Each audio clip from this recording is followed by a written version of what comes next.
the one Chrissie Mayr. Chrissie, for the second time in 2 weeks, has made national news again. Technically worldwide news.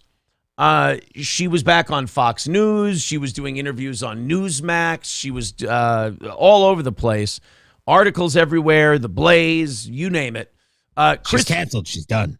Chrissie had done a little comedy tour in Las Vegas, one other place, and Dallas, Texas. Now, for the Las Vegas show, she had been, her and Keanu Thompson, Gino Bisconti's lovely girlfriend and comedian who works with Chrissie, they were stopped at the airport as they were on the plane because they were told the dresses they were wearing were too revealing. So they made them change into these little tiny skimpy shorts that Chrissie had with her, which made no sense because the shorts were far more revealing than the dress was. And they complained about it and were wondering why American Airlines made them change at the gate. I mean, literally made them change at the gate so they could get back in and catch the flight. That made national news. Well, Chrissie Mayr then did a show at Hyenas Comedy Club in Dallas where she walked, and you know, Johnny, the people she walked in the crowd reminded me of that scene in Bruges where Colin Farrell goes to those people and goes, "What? You're going up there? You're not going up there. You're a bunch of fucking elephants." The capital stores, they're no joke. I'm not joking. It's a long walk up there, and those are windy, steep stairs. Don't go up there. What? Why not? Why not? Because you're a bunch of fucking elephants. Yeah, and then Brendan Gleeson just goes, "Oh, the stairs are really steep and windy." And they're like, "Fuck you!" And Colin Farrell goes, "Americans." Well, Chrissie did a Dylan Mulvaney joke, did a trans joke, and some people in the crowd, Johnny, did not enjoy Chrissie's Dylan Mulvaney joke. Some people hear about trans people and they go just irate, apparently. I don't know why they're so, disrespectful and intolerant, but as soon as they hear about it. Well, I will say this. I don't understand and I will always say this about comedy clubs, comedy performances, everything else. My thing about comedy clubs and people walking out and people getting upset, it shouldn't be allowed. You should sit them down and strap them into the chair and force them to watch the rest of the show. Because in my opinion, you bought a ticket to a comedy show. It is 1000% your job to research who's performing that night. It is your job to research what their material is like and decide if you want it. The audacity of someone to buy a comedy show ticket and then just expect that the comedian's going to say everything that they want them to say and that everything... All right. I got to look away. I can't. The cat's fucking driving me insane. To go do a comedy show or to go watch a comedy show, not research who the act is going to be, and then get upset, get offended, and leave at the jokes being told at the comedy show as though you just buying tickets guarantees that you're going to be have a great time, not be upset, and that if someone does upset you at the comedy show, you have every right to storm out, make a scene, and distract everyone from the fun they're having. Well, it's their fault for not get down, kitty. It's their fault for not I got it off of the camera, so it won't come back. But yeah, it's their fault for not researching every guest, I suppose. Chrissie should know exactly who's sitting where and how to behave for that. That's not how it works. No. So she told a Dylan Mulvaney joke, and I'll be honest, we're going to play the clip of the joke here. It's not that bad. No, the joke is great. I love the joke. I mean, the joke is fine. I mean, there's nothing. Yeah, it's not offensive or anything. We're getting. It's not criticizing. Yeah, we're getting to the point where now you don't even have to. You used to have to earn offending people. You used to have to tell a joke that was remarkably obnoxious or angry or pointed or whatever. Now we're at the point where it's it's kind of like the filibuster in Congress, where you used to have to, remember the guys used to have to stand up there and read out of the phone book or a takeout menu, and they had to stand up there and you had to physically talk for that long. And if you didn't talk for that long, they could vote on the thing and pass it. Now all you have to do is say, filibuster, and then that counts as they start the clock, and that's the filibuster, and they can't vote on the thing. Comedy's the same way. It used to be you had to say like something really offensive. You had to really hammer the shit out of somebody and offend somebody really badly. Now you just have to say a topic. And for some people who for some reason go to comedy clubs, though they have no sense of humor, it's like people who go to baseball games and they just sit there and talk to the person next to them all game. It's like, why are you here? You don't like baseball. This isn't for you. Well, the weather's nice. The weather's nice everywhere. You didn't have to come to this to have nice weather. I wanted to get out and have a drink with my friend, and she said she was going here. So I thought, a female comic. That'll be fun. Wait a minute. What not true documentary were you pulling that line from? But like, yes, you're right. It's the same thing with a comedy club. Well, my friends wanted to go, and I'm not a big stand-up comedy fan, but I wanted to go hang out with my friends. Well, then do everyone a favor and shut up and let everyone else enjoy the show. Don't police it. You're going to bother everybody. So here it is. Here's Chrissie at Hyenas, where ironically they had elephants. I don't know if it was elephant night at Hyenas or what it was, but it was very nice of them to encourage body diversity. This is Chrissie performing in Dallas. Let's hear what horrible, nasty, awful thing she said to make fat people get up from their table, which does take a lot. 365 days. What? Like, why has it been a year of girlhood and still no tits? That's day one, okay? If I'm transitioning to a dude, day one I'm getting a cock. And I'm getting the biggest one you can find. Like, go into the back room, get me something black, okay? I have something to prove here. Why no tits for Dylan? I don't understand. It's an I'm gonna be a guy, give me a dick joke. Like, it's harmless. It's the definition of harmless. It's not the most offensive joke I've ever heard. It's not in the top 10. No, I know. It's just a cute little fun. If I was trans, I'd have it. Like, we've all made that joke. Like, oh, if I was a girl that I had tits, I'd never leave the house. Like that kind of, shit that you hear guys say all the time. It's the same thing. It's only a girl. Oh, if I had a big black dick. It's just a variation on that joke. You gotta relax. No tits for Dylan. I don't understand. Because he's a man. Because he's a man. Yeah, he can go tomorrow. He's a woman. Oh, it's not just that it's fat. It's not just that it's being a cunt. It's that face. It's the no, she's a woman. It's the confidence. It's the confidence with which you kicked in the door, announced your presence, did something you shouldn't be doing, and just went, excuse me, but I am going to stop this whole thing and set everyone straight right now. And you, like, the audacity of someone at a comedy show going, I know, I'm going to correct all of you. And the confidence she has that they're all going to stop what they're doing and go, oh, Jesus, ma'am, I'm sorry. You're right. We've been out of line over here. Yeah, I get where she got the boldness to do it because someone else jumped in, but I know she's not a comedian, but one thing a comedian does when they're telling jokes, ma'am, is they read the room. So if the audience is jumping in on her joke where she's like, why wouldn't you get tits? That's day one. Because he's a man. And she's like, oh, and she just kind of played with it for a second. It wasn't even her thing. And I'm immediately going to confront the comedian and a random person. Right. Like, just a random Texan at that is like, because he's a man. And then Chrissie, like, you could tell even Chrissie was like, oh, that wasn't necessary. Yeah, she's a man. Okay. All right, cool. And then the other no, she's a woman. It's almost like being a stand-up comedian, you're teaching a special ed class, and you have to be careful, like, which outbursts you're going to acknowledge and stop, and which outbursts you're just going to try to work through. Because but you're a comedian, so you are special ed yourself. Exactly. You're damaged as all fuck. So she had the first mentally challenged kid throw out a line, which was, 'cause he's a man. It's like, thanks, pal. As Bill Maher says, you're in the audience from the Latin Audi to listen. Thank you. That really added a lot to the show. I love that this guy decided to barrel through the entire thing she was doing by stating the premise in the most obvious, unfunny way possible.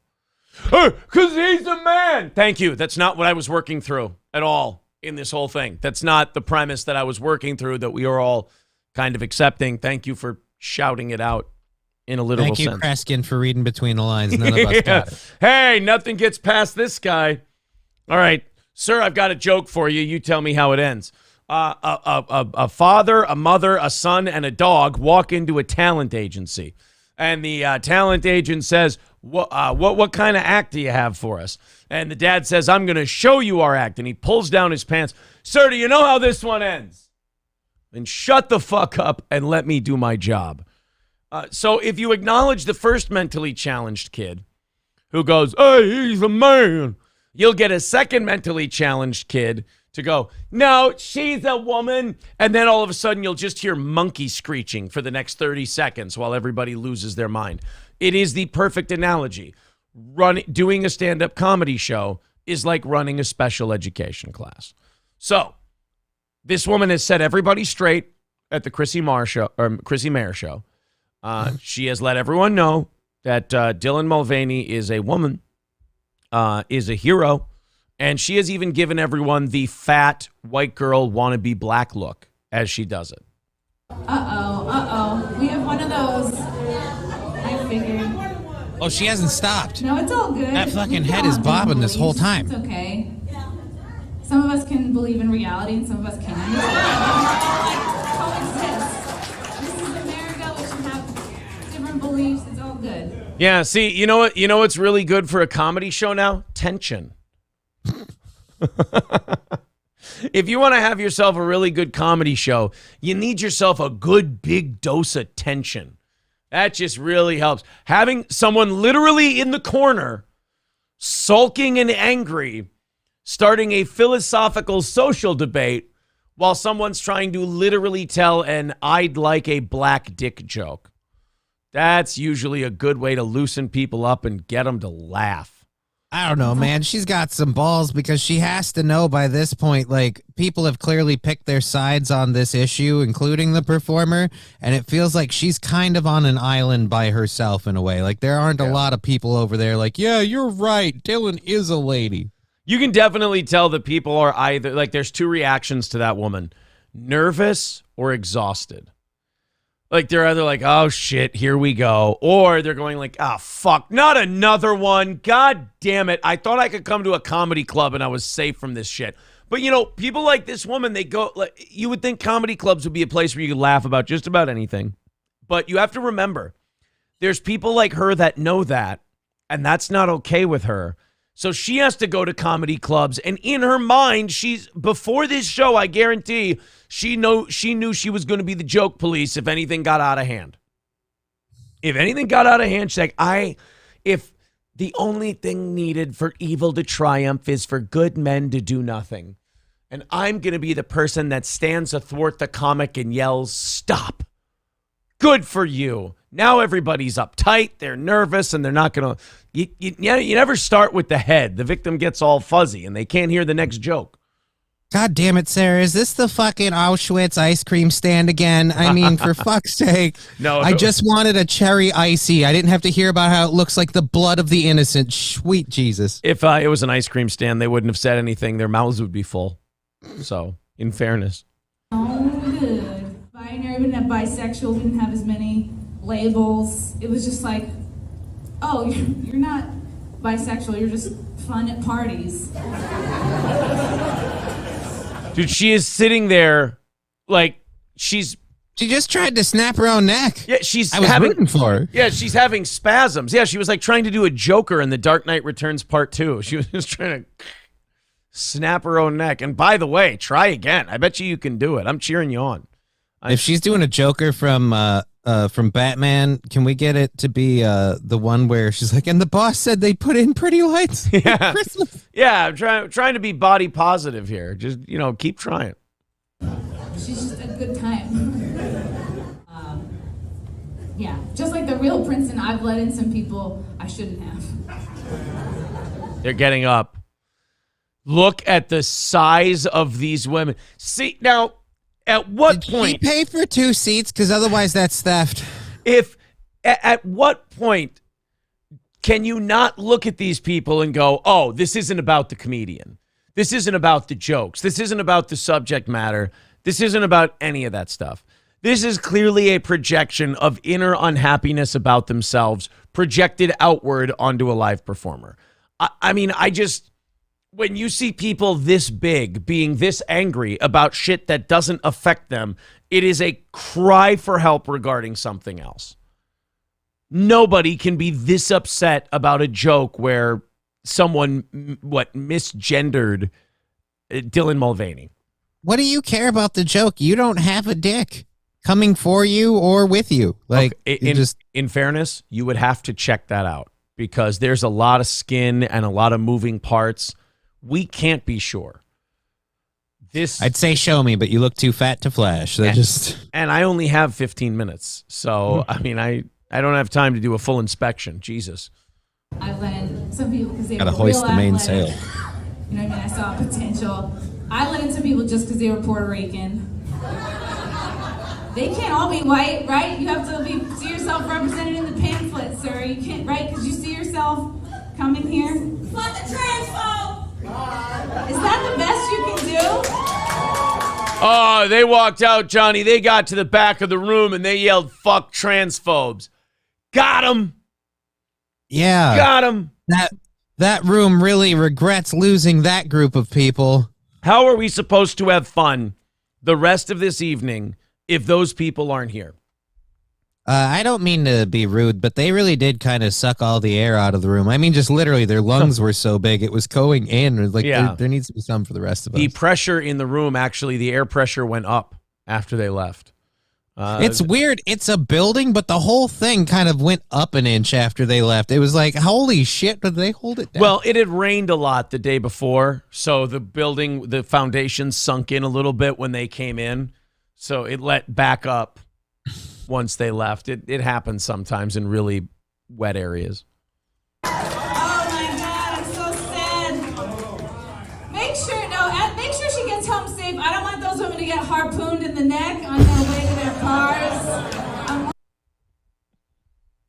She just went straight for it there, didn't she? I like a wailing joke. You know, comedians don't attack people by weight enough anymore. I like that. I appreciate a good going after people based on their morbid obesity, and I endorse it, especially if they're being shitty. I like those people going home feeling really bad about their bodies. I think that's fair because that's where their misery stems from in the first place. So you should absolutely remind them of it if they're going to be twats in public. Did anyone see where those Japanese people went? They might be after them for oil. Hold on. Oh, no, a table of Japanese people got up at the same time. This isn't good. Worried about their safety. There's poachers out there. They're going to want their tusks. They were fat, though, and that did help.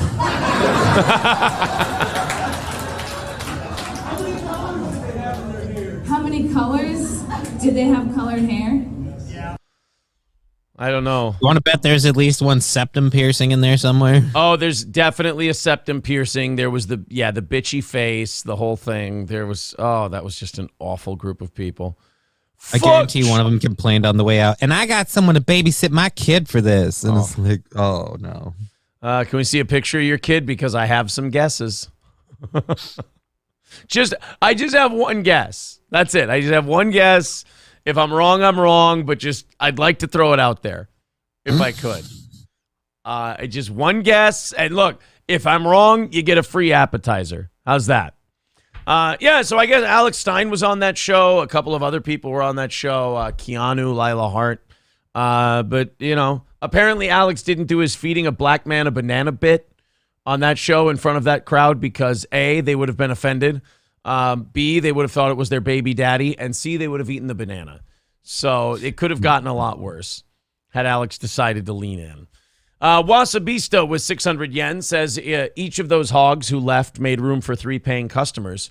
Chrissie for the win. Yeah, like you said, did they pay for extra seating?